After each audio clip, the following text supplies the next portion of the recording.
Hey guys, it is Dylan here. Welcome to my first video on Dylan Scary Stories. So, I am Dylan from Zombie Slay Dylan. My channel actually got deactivated or banned or whatever. I'm actually trying to get it fixed right now, so don't worry, I should have my main channel up.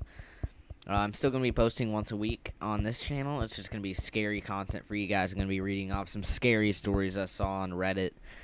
But without further ado, let's just get into it. So the first story I have is called The Skinny Figure.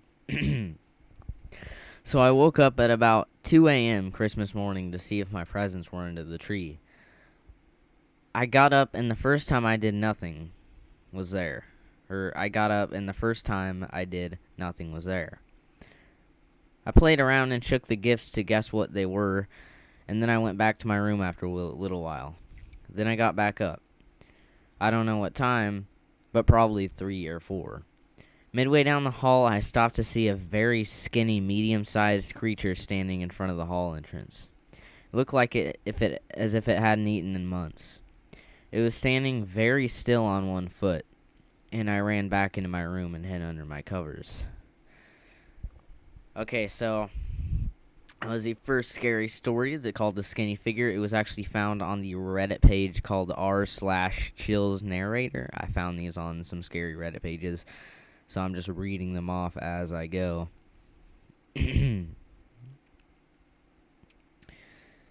So yeah, just reading them off as I go. Alright guys, the next story I have is called The Hat Man, so let's get into it. This is another story. Oh, it's actually from the same person who posted the last one. I don't know if you've heard about the Hat Man, but he is a weird thing that many people, including me, have seen. I was trying to sleep one night, but I felt I was being watched. So I flushed my eyes open and I looked at the end of my bed and saw a very old man. He had black, sad eyes and looked very upset. He had white old hair and a beard, and was wearing a long brimmed top hat. He seemed interested in me. I pushed myself against the bed wall and screamed as loud as I could. Then, before my very eyes, he vanished. Then a year later, in the same month I saw him, my mother passed away. I've always believed him to be a foreteller of doom. Also, you can see him in different forms. You can see him in your dreams or in real life. You can see him as a shadow wearing a trench coat and a long-brimmed top hat, or as a shadow but with glaring eyes of any color, or as I saw him. Go look it up on YouTube.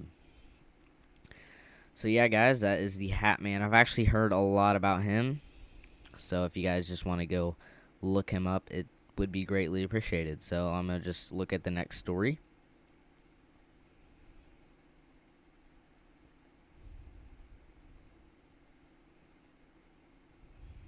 Okay. Alright, guys. This one is called Ouiji Board Shadow. Okay, this is kind of a long one, guys.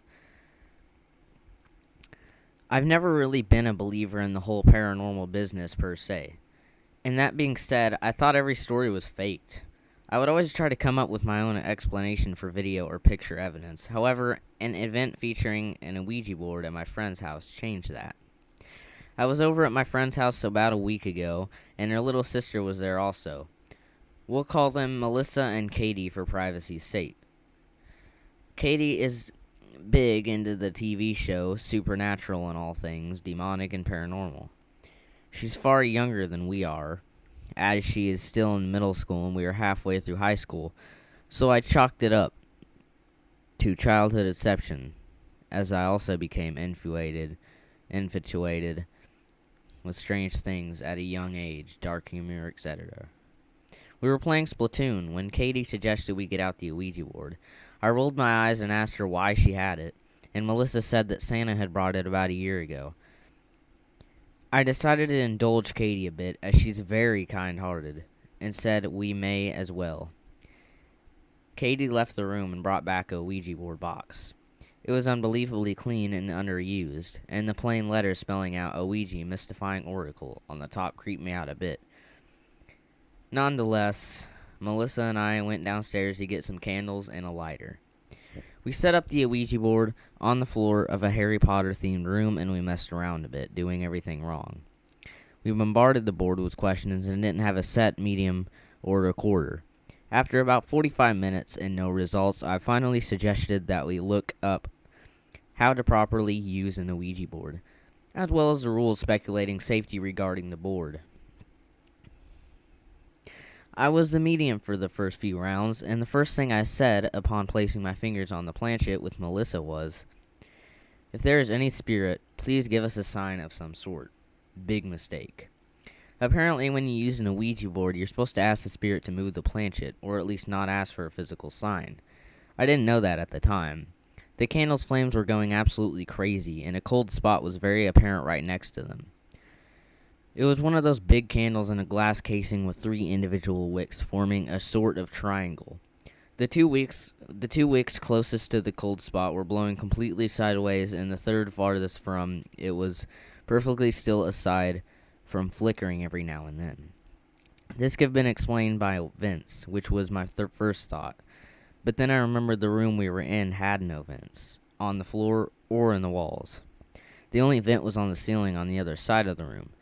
I shrugged it off, but it still felt a little creeped out. The first trial was unsuccessful, other than the candles, so we closed the session to stretch and get some snacks. Immediately after closing, the candles and cold spot went back to normal. Freaked me the hell out, but tried to rationalize it anyways. Our second trial, I was the medium again. Remembering the Insidious movies. I tried calling out to a specific dead person thinking that, even if the person I wasn't trying to contact, didn't respond, something or something else would. Big mistake number 2. I called out to my dead great-grandmother, Eunice Castleman, and asked her to move the planchette to yes if she was there. Slowly but surely, the planchette moved to yes. I wasn't moving it, and neither was Melissa. Katie couldn't have been, as she was the one transcribing the events. Whenever the planchette would move, Melissa and I would shift our hands so only our fingernails were touching it, therefore making it impossible to move at all. The planchette moved even then. It felt pushed gently sometimes, and pulled roughly by some sort of claw at other times. I then asked for her name. The planchette moved over to a seat. I caught something out of the corner of my eye, and in the corner of the room I saw a tall, shadowy figure standing there. It was hard to make out, but I know that it was there. I'm sure you might be thinking that it was one of our shadows, but all the lights were off, and the only light was coming from the candle on the floor. The way the candle was positioned made it so all of our shadows were displayed faintly on the ceiling only. Furthermore, the shadow in the corner didn't appear to have any hair, and Melissa's hair is long and curly like her sister's. My hair is in a crew cut, but the shadow wasn't me, as whenever I moved my head, the shadow did not move like I did. Anyway, back to the activity. I asked for a second